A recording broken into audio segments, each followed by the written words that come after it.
Picture this, an 82-year-old man, weathered as an old oak, riding a creaking green tractor like it's a chariot of vengeance, hauling a gleaming BMW SUV down a dusty lane. Sparks fly off the hitch, stray dogs scatter, and the air hums with tension that prickles your skin. I'm standing there, phone in hand, filming the whole thing, right next to the HOA president who owns that BMW. She's frozen, her perfectly manicured nails digging into her palms, too stunned to curse. That, friends, was the day my grandpa, Walter Reed, turned a neighborhood feud into a legend. It all started 3 weeks ago when I returned to Willow Bend, a gated community in northern Georgia that sounds like it should have wildflowers and campfire sing-alongs, but feels more like a polished real estate ad. I came back to look after Grandpa Walter. He'd taken a fall in his shed, nothing broken. Thank God, but the doctor told him to slow down. To Walter, that meant cutting his workday from 12 hours to 9. I was biding my time, waiting on law school replies, so I figured I'd help out, maybe nudge him to clear out some of his heirlooms, rusted plows, a half-dead lawnmower, and of course Betsy. Betsy's his truck, a 1969 Chevy C10, more dense than paint.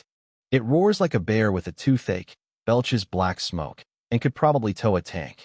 Grandpa uses it for everything: hauling lumber, clearing storm-felled pines, giving kids hayrides at the county fair. It's parked where it's always been, on the dirt patch by the shed, just off our land's edge. We thought it was safe, beyond the HOA's reach. We were wrong. Enter Cynthia Blake, the HOA president of Willow Bend. She strutted up our driveway in heels that screamed corporate, not country, dressed like she was auditioning for a Southern Living cover-crisp linen dress, silk scarf, sunglasses worth more than Betsy's engine. She skipped pleasantries, slapped a clipboard in my face, and demanded to know who owned the eyesore, breaking code 19C. I told her it was Grandpa's truck. Her lip curled like I'd offered her a sip of moonshine. That vehicle violates aesthetic standards, she snapped, flipping through papers like a prosecutor. Rusted exterior, non-compliant parking, public nuisance. Remove it in 48 hours, or we'll tow it. I laughed, thinking she was clueless. Ma'am, our land predates Willow Bend. Your rules don't apply. Her smile was all teeth, no warmth. If it's visible from the road, it's under our jurisdiction. I bit back a retort about her made-up jargon and said we'd review. She left, tires spitting gravel. Grandpa Walter watched from the porch, nursing iced tea, eyes glinting like he'd already sized her up.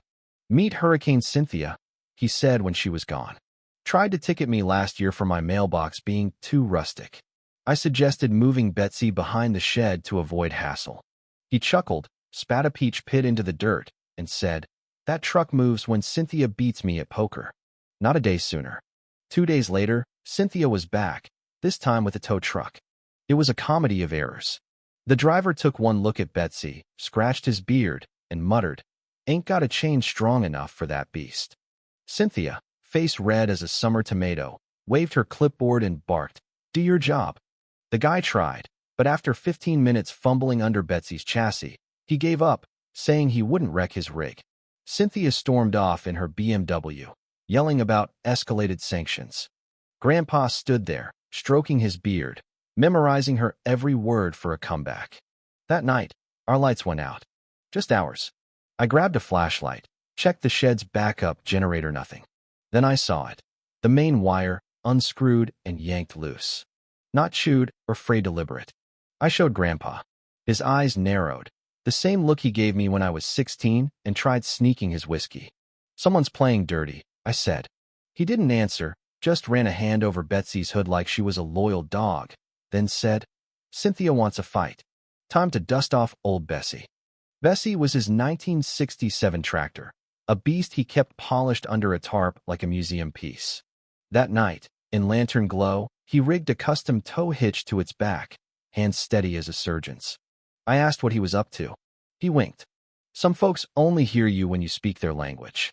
Next morning, Cynthia was back, her BMW parked across our driveway, blocking us in. "Just monitoring," she cooed, filming a smug video captioned, "HOA Chief versus Hillbilly Holdout." Then Grandpa Walter emerged, denim head to toe, climbed onto Bessie, and fired it up. The rumble shook the ground. Cynthia laughed. What's he going to do, plow my car? She stopped laughing when Grandpa eased Bessie around Betsy, backed up, and hooked the rig to her BMW's axle like a predator clamping its jaws. Cynthia's jaw dropped. Is he insane? Stop. Too late. Grandpa shifted gears, and Bessie dragged that BMW off the driveway, kicking up dust and gravel. Cynthia shrieked like her world was collapsing. Grandpa didn't scratch her car precise as ever but hauled it half a mile to a ditch by Mr. Larson's pig pen and parked it under a tree. Cynthia found her voice. I'm calling the sheriff. Grandpa climbed down, dusted his hands, handed her a scribbled note, unauthorized vehicle removed, and grinned, wide and wicked. Tell the sheriff to bring a tow truck. By noon, our yard was a circus. Neighbors dropped by, some pretending to need sugar, others asking outright, did Walter really tow Cynthia's car? Grandpa played it cool, tinkering with Bessie while pouring iced tea for gawkers. Cynthia's BMW sat by the pigs, now sporting a chewed side mirror, but she didn't retrieve it. No sheriff came, despite her threats. I figured she was regrouping. I was right. Around 2 p.m., a van rolled up, labeled Willow Bend Compliance Crew. Out stepped Ronald Tate, HOA vice president, in a polo so tight it screamed midlife crisis, clutching a tablet like a shield. I'm here about the illegal seizure of President Blake's vehicle, he said, voice quivering. This violates codes 12F and 22A. Expect fines or lawsuits. Grandpa didn't look up from polishing Betsy. Whose vehicle? Tate blinked. The HOA president's. You said HOA property. So you're repossessing cars now? Sounds like theft. Tate stammered. I jumped in. While we're on violations, let's talk about our power cut last night. Main wire tampered with. No storm, no critters. Odd, right? Tate paled. That's not our department. I held up my phone. Utility company says someone used HOA credentials to access the grid at 1 a.m. Got camera footage. Tate tripped over a hose trying to leave, muttering about legal counsel. Grandpa slipped me a $10 bill and whispered, worth it. Cynthia wasn't done. By dusk, she marched up with a stack of citations in a folder labeled Urgent Action. She thrust it at me. You're fined for noncompliance. That truck breaks visual harmony, and that tractor industrial equipment must be garaged per code 20B. I skimmed the pages, stifling a laugh. You're fining us for a dirt driveway now? Excess particulate risk? She didn't blink. In your shed, signs font isn't approved. Grandpa snorted. You want me to change my signs font? She nodded. Or face daily penalties. We're also leaning your land. That word flipped a switch. Grandpa's smile vanished. He stepped close, voice low, lethal. I've lived here since before your daddy bought his first suit. Paid every bill, fixed every fence, pulled 4 kids from that creek with Betsy. You don't scare me, lady. Push this, and you'll wish you hadn't. Cynthia scoffed and left, promising formal action. That night, the power died again, not just ours, the whole street. I stepped outside, flashlights sweeping the dark, and spotted 2 guys in vests by the utility box, not our usual crew. Grandpa appeared, his old rifle slung loose, not aimed, just there. You fellas fixing something? He called. They bolted into the woods. I chased but lost them in the pines. Next day, the utility company confirmed no crew was sent. Granny cam footage showed them using an HOA key. I emailed it to Cynthia's office. Crickets. Then we found it. A baggie of dirt in our mailbox, taped shut with a note, "Stop poking." Grandpa didn't flinch. He burned it and pulled out a yellowed map of Willow Bend's grid. They redrew the lines when the HOA formed, he said, pointing. Our land's on the old grid, but these new cables cut through unapproved easements. I caught his drift. So they're stealing power? He nodded. And Cynthia's terrified we'll figure out what's buried under her rules. The third outage hit 5 days later, alarms wailing like a bank heist. HOA golf carts raced down the street, lights flashing. Grandpa, eating biscuits and gravy, didn't blink. Cynthia's frying the grid. The outages formed a pattern, arcing from Lot 5 to the pond, hitting new homes with green panels that sparked when power died. Our neighbor, Javier Torres, saw it. My panel blew mid-barbecue, he said. Fried my freezer, lost a month's groceries.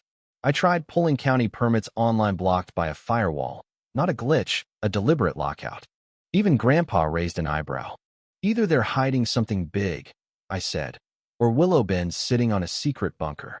He smirked. Would explain, Cynthia. We snuck to the main transformer at midnight, armed with flashlights. The lock was sawed off, dangling like a broken bone. Inside, a thick cable split off, buried toward the HOA office. They're skimming power, Grandpa said, for their clubhouse or worse. We needed proof. Cynthia had bragged about a green audit report, so we hit the HOA office after dark. The gate was open, the door's keypad disabled with a note. Fix later, Greg. Inside the server room, I found emails between Cynthia and a shady outfit called EcoPulse Tech solar panel diagrams siphoning power to a private generator. They weren't saving energy, they were stealing and selling it. We grabbed it all on a thumb drive and slipped out. Next morning, someone splattered red paint on Betsy's hood. Didn't matter, we had the goods. We took it to Grandpa's buddy, Ellen, at the county office. She called in auditors. Within an hour, EcoPulse was under investigation and Willow Ben's HOA was named complicit. 3 days later, a packed HOA meeting went down. Cynthia, looking like she hadn't slept in a week, rambled about misinformation. Grandpa stood, handed the thumb drive to an inspector, and said, "Folder 9. That's where she hid the proof. The room went silent. Cynthia tried to run, but was stopped by deputies. Her BMW stayed by the pigs, now a faded relic.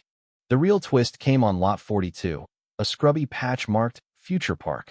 Our drone caught heat signatures underground vents. Cables, no park. We hit it at dawn, Grandpa on Bessie, me with a shovel. We found a metal hatch, military grade, humming with heat. Cynthia screeched up in an SUV, flanked by 2 goons. "You're trespassing," she yelled. I waved my phone. "County says this is public land." "A hatch? Illegal." A county engineer rolled up, scanned the lock, and frowned. "No permit, and it's pulling massive power." The ground hummed. Cynthia snapped. "It's just HOA storage." But her goon dialed a number, and the hatch sparked, smoked, and locked tight like a vault sealing a secret. The engineer cut the grid. Deputies boxed Cynthia in. By dusk, they cracked it open, an illegal data center siphoning power for crypto scams and shady file hosting. Cynthia was charged with fraud and theft. The HOA collapsed in disgrace. Weeks later, a black case appeared by our fence, blinking, transmitting to a dead server. Homeland Security swooped in, linking it to global data rackets. Cynthia, a cog in a bigger machine, vanished, some say to Nevada, others to a reality show for fallen HOA tyrants. Grandpa scrubbed Betsy clean, led the fair's tractor parade, and got his shed named a town landmark. The HOA became a voluntary co-op with a rule: no towing tractors without a town vote. Grandpa hung a sign, "Private land. Trespassers towed by Bessie." He sipped his tea and said, "Could have just called the county, but where's the fun in that?" So what do you think? Was Grandpa Walter a hero or a reckless vigilante? Should Cynthia have fought harder for her rules, or was she just a power-hungry fraud? Could Willow Bend have avoided this with better oversight, or was the HOA doomed from the start? Drop your thoughts below, hit that like button, and subscribe for more stories that'll make you cheer, gasp, and maybe check your backyard for buried secrets.